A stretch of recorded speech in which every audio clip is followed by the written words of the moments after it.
উত্তরের ঘন জঙ্গলের পাশে সেই আলিশান বাড়ি। আজ 16 বছর পর বাবা আবার এখানে পা রাখলেন। আমার খুব লজ্জা লাগছিল, কত বছর পর ফুপির বাড়িতে আসা।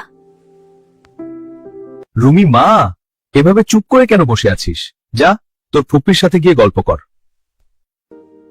আপু, তুমি এসেছো কতদিন পর?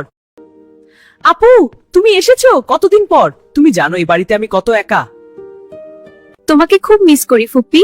আজ কিন্তু তোমার হাতের পাটিসাপটা পিঠা বানিয়ে খাওয়াতেই হবে। আচ্ছা ফুপ্পি, সাফওয়ান ভাইয়া কোথায়? আর ছোটবেলায় ভাইয়া কামড় দিলে আমি এত অসুস্থ কেন হয়েছিলাম? এই নাস্তার ট্রেটা নিয়ে লিভিং রুমে যা, তোমা আমি আসছি। লিভিং রুমে ঢোকার ঠিক আগ মুহূর্তে এমন কিছু শুনলাম যা আমি কল্পনাও করিনি। ভেতর থেকে বাবার গলা শোনাচ্ছেন, সাফর ওই কাজটা আমি আজও ভুলতে পারিনি দুলাভাই, ওটা কোনো সাধারণ কামড় ছিল না।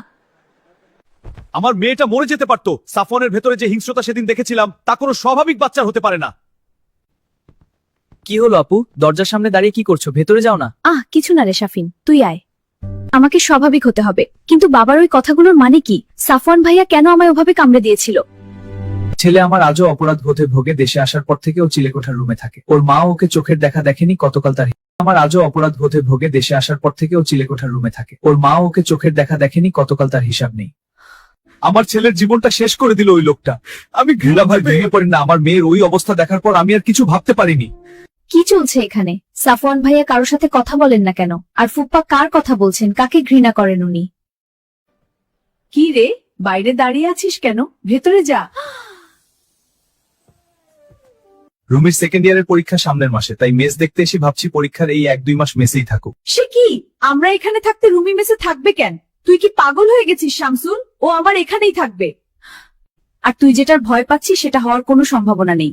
আমার ছেলে আমার সামনেই আসে না। আর কোথায় রুমি? তুই নিশ্চিন্তে থাকতে পারিস।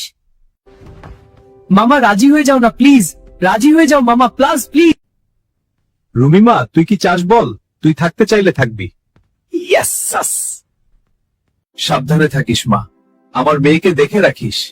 ওকে কিন্তু